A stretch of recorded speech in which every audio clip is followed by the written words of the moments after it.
بالنسبة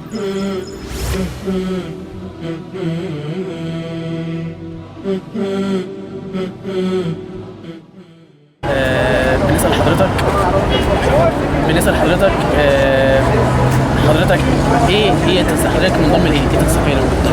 بص، احنا اعلنا عن نفسنا اكتر من مره، واحنا شغلنا بقاله اكتر من 8 شهور تقريبا من بدايه الثوره تقريبا.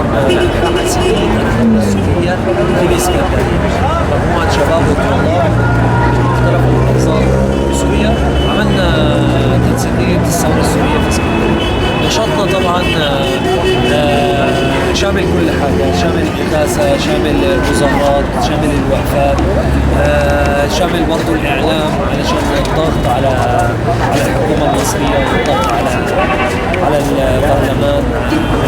كانت مطالبنا طرد السفير السوري، مطالبنا على طبعا احنا النهارده كنا محتاجين على دخول السفن البارجات الغربيه الايرانيه عبر مضيق قناه السويس، فكان لنا وقفه عند مكتبه اسكندريه النهارده ردا على المجلس العسكري ازاي بيسمح بالدخول، وعارف هو ان البارجات دي البارجتين رايحين لسوريا. حضرتك تفتكر ايه سبب الفيتو بتاع روسيا بتاع الصين؟ والله بص، طبعا روسيا والصين يعني انا مش عارف، عايز اقول كلام هو بالنهايه احنا مسلمين، شايفيننا بنقتل في بعض، هم مبسوطين. كل ما طالت الفتره اكتر كل ما هم ده من صالحهم، يبيعوا سلاح اكتر، بيتفرجوا على ديننا يعني عذرا من الكلام بيتهان ازاي. انت ما تعرفش اللي بيحصل في سوريا، حتى انا في الخارج، انا زيك برا، بس الاخبار اللي بتوصلنا من الداخل طبعا من والدتي، من خالتي، من عمومتي، من قرايبنا، توصل اخبار فوق ما تتخيل. يعني انت اللي بتشوفه على التلفزيون نص الحقيقه.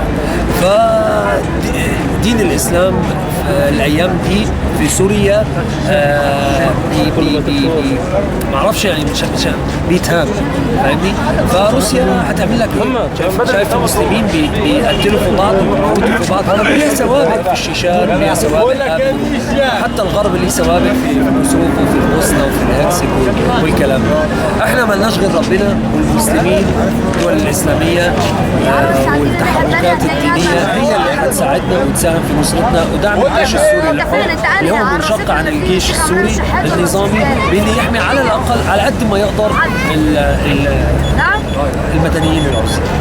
هل تفتكر ان فعلا المشكله دلوقتي ان بشار ديكتاتور بيقتل المتظاهرين، ولا فكره ان هو علوي بيقتل في سوريا؟ مشكله دينيه ام مشكله سياسيه؟ والله هي الاثنين مع بعض، بس حاليا يعني ارجح الثانيه، لان انت زي ما بتشوف طبعا 42 سنه والحكم حزب البعث العربي الاشتراكي. هو في البدايه كان حزب البعث فيه من كل الطوائف، ولغايه دلوقتي في بعض يعني في، بس طبعا العلويين اكثر. النظام دلوقتي بعد 42 سنه ابتدى نظام عائلي، مش بس طائفي، عائلي. يعني اسره بيت الاسد وقرايبينهم هم اللي ماسكين الحكم وزمام الامور، جيش وامن واقتصاد ومجتمع وكل حاجه. فدلوقتي هو في البدايه طلعت حركات تظاهر زي ما حصل في سنه 82 لو تعرف، قامت فيها بعض الحركات وحزب الاخوان المسلمين طبعا عمل اباده جماعيه في مجزره حماس 82 2 فبراير، موت اكثر من 40,000 في سنه 82. ما كانش في اعلام ولا كان في تصوير.